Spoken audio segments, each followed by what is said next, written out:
Good evening and salutations, my huge fans. This review is going to be a little more different. This is going to be more of a off the cuff kind of review. I did not actually take any notes. I just finished watching it, and I got to sit there and tell you, this shit was crazy. I mean, it was crazy yesterday. I did the review on it, and we'll talk about the stuff tonight. Um, I still can't believe they just sat there and just got it on right in her goddamn office. And afterwards, Porsha was like, hey, listen, it's still kind of inappropriate for us to be doing this here and stuff. But she pretty much made it clear. She was like, she pretty much was like, did not regret a goddamn thing. She really didn't. And that's a shame. Listen, don't get me wrong. That marriage was definitely over. And reading the comments and everything like that, and just my own thoughts on it.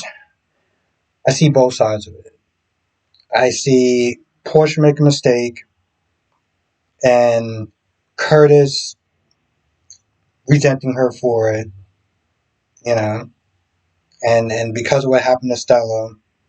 And like one of my subscribers said, listen, he probably did forgive her for that stuff back then, but things get brung back up really fast when, you know, something really traumatic or emotional upheaval really happens, like Stella being arrested. It made him think all the way back to when he first got together.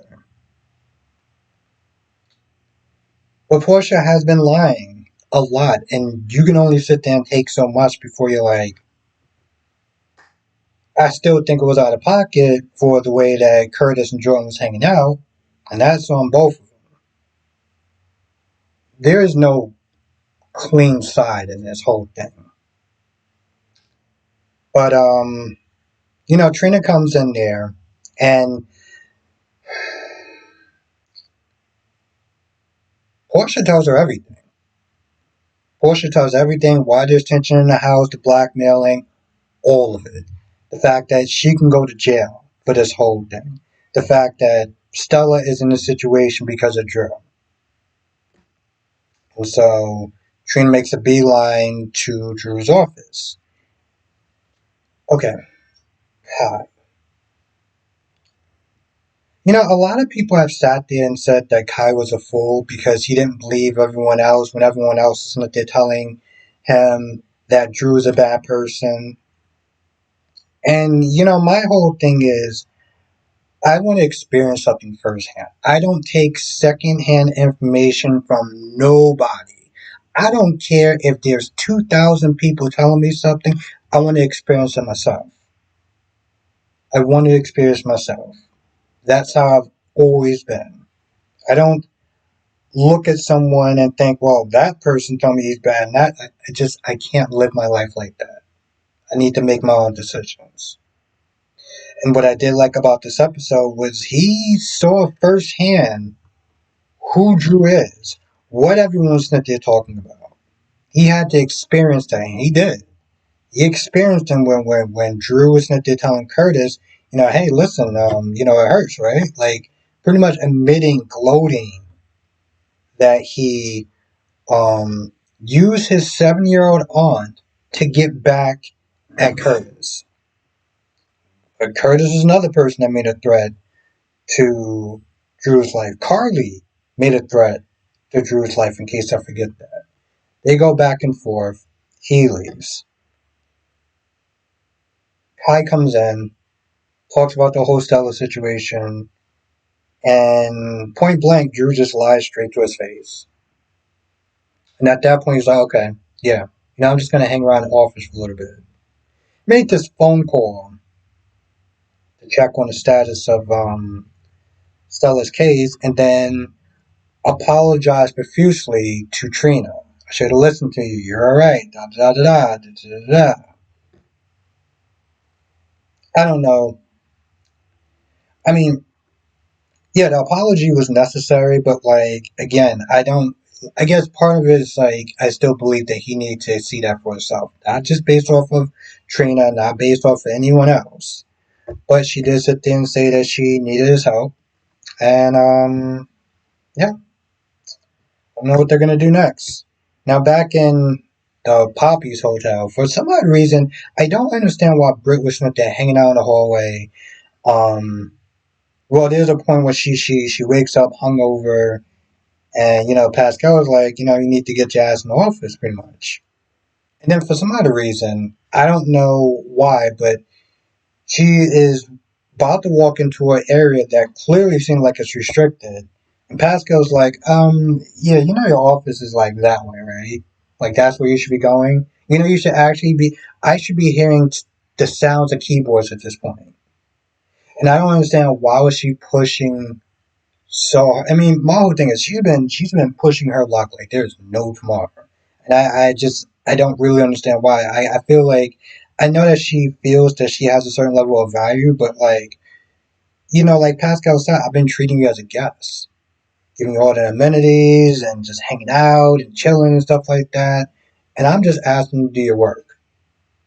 And we can be having an entirely different conversation. So I'm going to sit there and use the word allegedly.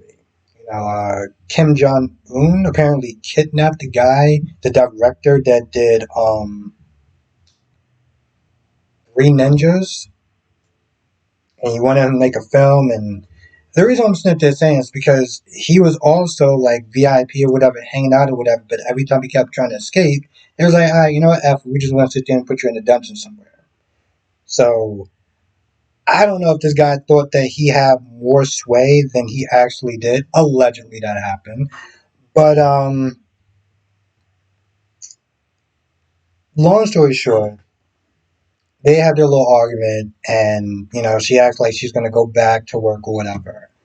And then she talks to the guy who's been doing her massages and was like, I really need your help, lifting this thing or whatever. And I mean, if you can't do it, I understand.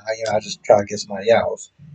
And then she starts getting impatient, and I guess she turns into the bridge, whatever that means, and gets him to go and listen to the computer. I'm kind of just like, why do you make sure that she went with you? Like, damn well you guarding that door for a reason. You just said, oh, okay, cool, I'm just going to sit there and go. And not turn around and make sure that she's not a. Whatever. Long story short, she gets to that door, she opens it up, she sees Jocelyn and Vaughn. Jocelyn's like, hey, listen, I need help. We need help. And she just looks at him, and then she closes the door, and then she starts running somewhere. I'm assuming it's to Jason. Um, Jocelyn and Vaughn just had to look like, so you're gonna come back and get help, or you just gonna leave us here to die? Like, what are we doing? So Liz has a conversation with Willow, and throughout this conversation, she's like, "Yo, listen, you can't be like hanging out with Drew. Like, you can't. Like, what are you doing?" And Willow's like, "I'm getting back together with Drew because he's gonna help me get back my kids."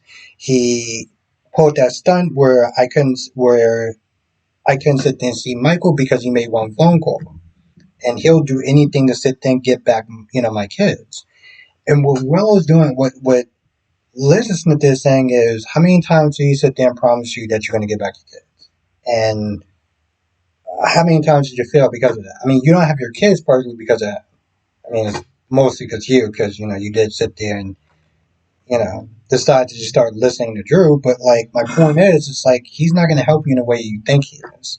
And I get where Willow's coming from. Willow's like, when she said, "I didn't see Drew for who he is, but now I do," meaning that she's going to use Drew in his love for her to get back her kids. Problem with that is that let's just sit there and say in the parallel Earth, parallel universe, he does that, you're gonna hold that shit over her head. Yeah, you got your kids, you may not be able to keep them. Yeah, if as long as if you don't make me happy, then your kids may have to go back to Michael, and you don't want that. I mean, she did literally sit there and say she was willing to sell her soul. I don't think that Liz really got the fact that she is using Drew, not necessarily being like, oh, I want to be with Drew. I mean, she did sit there and say she didn't know she loved him or not, so like she could probably just want to being back together with him. You don't know, maybe whatever. Um, Now, Chase decided to talk to the judge about Willow's character as far as, you're doing your ruling or whatever to decide if she should be able to get visitation, and he kind of stands up for her.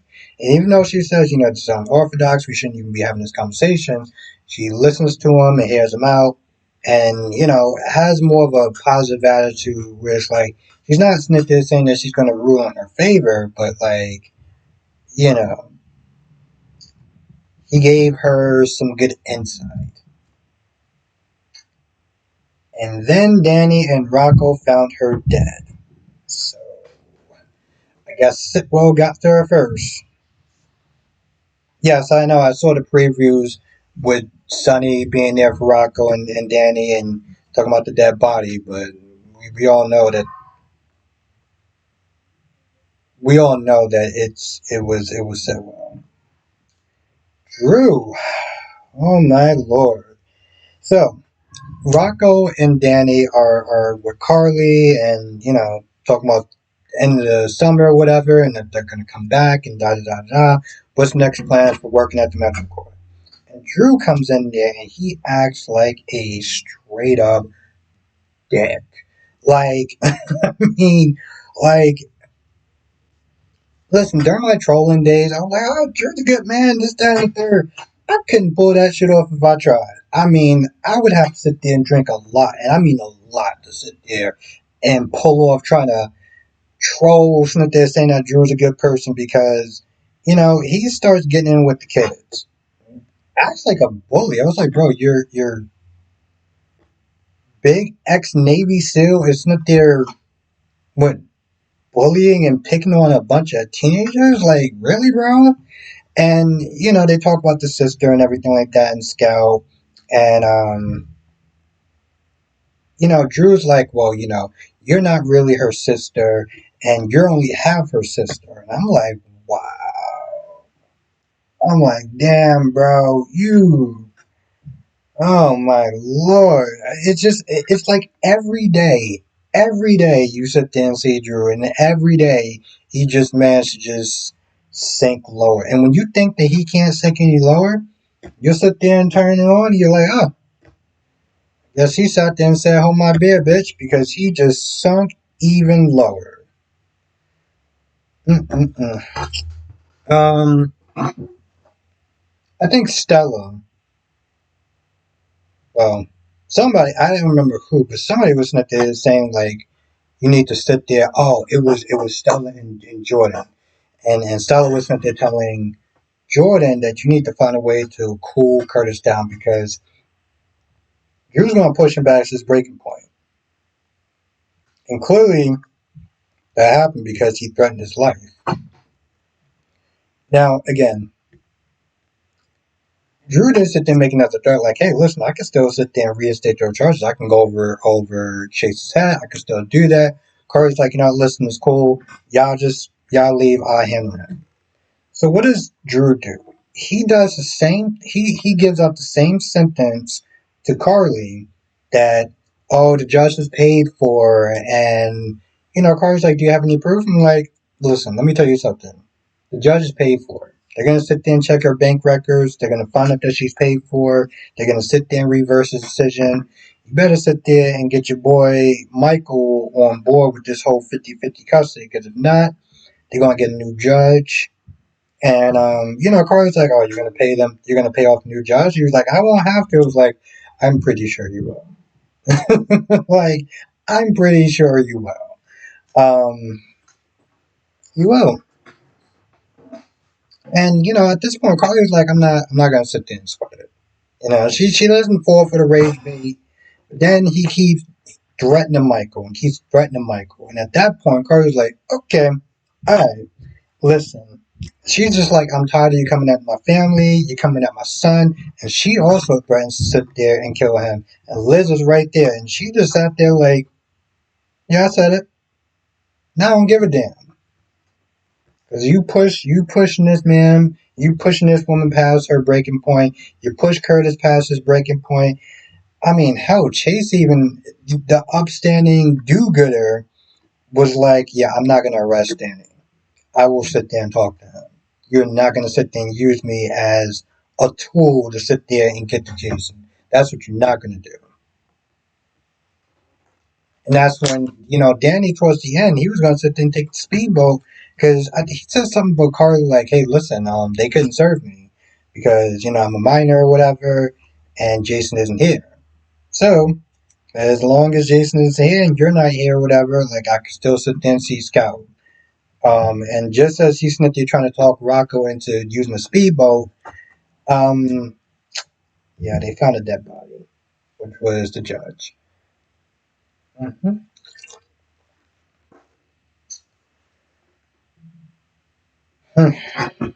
Isaiah came back after Trina left, just to sit there and make sure that she was okay. Um,